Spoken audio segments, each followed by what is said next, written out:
2 Starbursts, and 4 High Chews. Oh my. Please don't Does try that that at even home. taste We do good? not advocate trying that. You will choke. Do not do it. Let's see if I can finish this by the end of the episode. Don't do it. Seriously, don't do it. You had no problem putting that in your mouth. What flavor do wasn't you even a taste the struggle. most? Grape. Interesting. Well, anyway, let's talk about demons and ghosts. Okay.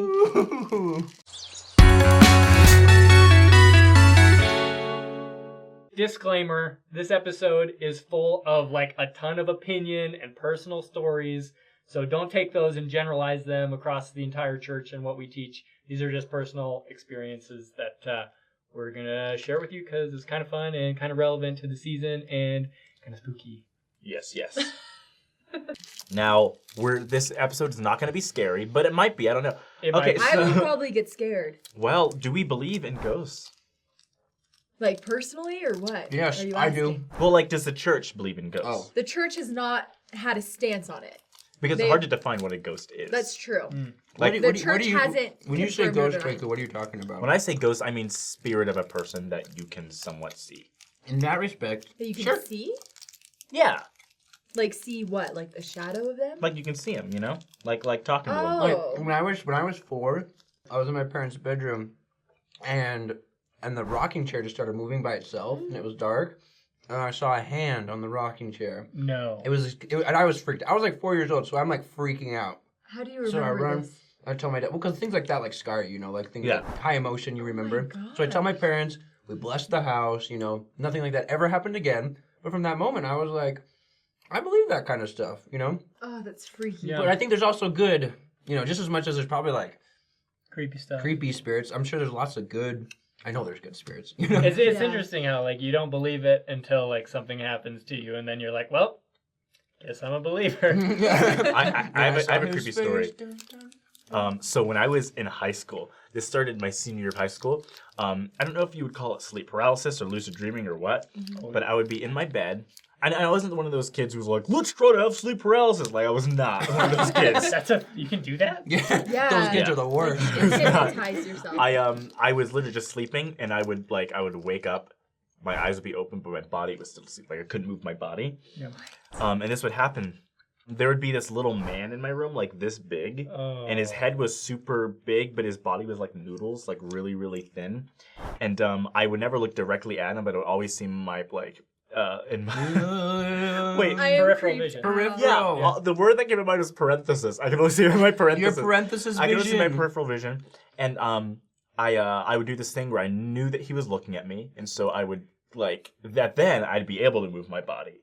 So I would which makes it creepier because then I'm no longer really asleep, I guess. Yeah. So I would literally then just turn over like this and pretend I don't see him. And I would close my eyes, pretend he wasn't there. And so I would literally feel the presence of this little demon thing. And this happened 3 or 4 times my senior year of high school.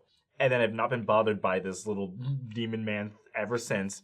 But there was 2 Christmases ago, I was at my friend's ranch and I'm sleeping and I'm in this creepy back room. I'm no, it's 2 New Years ago. I'm in this creepy back room, and I literally am thinking about, oh gosh, what if that evil thing comes back again? And I'm weirded out, and so I'm sleeping, and I feel like he's there, and I see him. I literally jump up, raise my arm to the square, and I'm like, get the head! And it's literally just the blanket. That's all it is, just the blanket being pushed by the open window, and I was like, but I was ready. So that is my ghost story. It's legit. I think they're real. So scary. I know. Oh my gosh, I'm gonna have nightmares. But that's I mean, the lesson here is we believe that 1/3 of the hosts of heaven were cast out. They never got a body, so they're real. They exist. right. Do you want to share? I was going to share a story Yeah, because go ahead, mine share, is share, also yeah. something that comparable to sleep paralysis, but that's never happened to me before, and it happened on my mission. I was asleep. There were four missionaries in the house. It was 2 sets of bunk beds, and so I was on the bottom bunk, and I was asleep on my back, and I just remember feeling something close by, and and my eyes just open up, and I look to the side, and I see. So I'm just my bed is positioned a little below waist height, where if someone were standing next to me, and I see this black hand just hanging there next to me, and then just this shrouded figure. It was freaky, and my vision is darkening. And I was just like, oh, heck no, is this demon taking me right now as a missionary? And so I said prayer in my head, right when I said Jesus Christ, gone. Completely gone. Oh my gosh. The Weirdly enough, authority of Jesus Christ. Yeah. emergency transfers that same morning. I got transferred out of that area randomly. Weird. I don't know if it has anything to do with it, but Oh my gosh, It remember was we started the episode like that? so That's sleep nuts. paralysis, I don't know. I'm gonna hand me that Sure Butterfinger. didn't feel like, you know. No, It's that's real, crazy. guys. Nothing like that has ever happened to me before. So when I hear about like I totally believe your stories, but when people ask like if you believe in ghosts, like I don't know. I've never had an experience like that, but I hear things like that and I know it's real. And there's a quote actually by Brigham Young, and he said, "Where is the spirit world? It is right here." But this doesn't mean that you need to be freaked out. I mean, stuff like this doesn't happen. It's not an everyday occurrence. And we always have the power of God that we are able to cast out spirits. So don't be afraid, but definitely don't go like searching for these things either, because that's when they'll be more like there. We know from scripture that angels of God, that spirits from heaven have visited this world. Yeah. So naturally, spirits not from God can as well. There's an opposition in all things. And what I think is cool about that is just as much as people, have scary ghost stories, I've also heard a lot of like very positive ghost stories where it's like family members who have passed on have like come and like I mean I personally have a lot of experiences. Most of them have to do with the temple, where the veil's the thinnest and you really feel that connection. But there's moments for sure where I just like I'll be in a situation, something will be difficult, and I'll just like hear my grandpa's voice, And whether that's just the spirit like reminding me of things he's taught me, or whether his spirit's actually there, who knows? But it's just like you just feel this presence of like it's real. They still love me and they're still around us here helping. So there's a quote by Elder Holland that I really like, and it's about him talking about angels and people who we can't see but are there and are helping us and are comforting us. And he said, "I believe we need to speak of and believe in and bear testimony of the ministry of angels more than we sometimes do." I know it's Halloween, and so of course we talk about all these like spooky stories about spirits and scary things, but something that I feel like we can take away from this is that the ministry of angels is also very real. It's just like we learn about in the Bible and in the Book of Mormon, and it's here with us today. Is our ancestors are with us, and they're also on our side.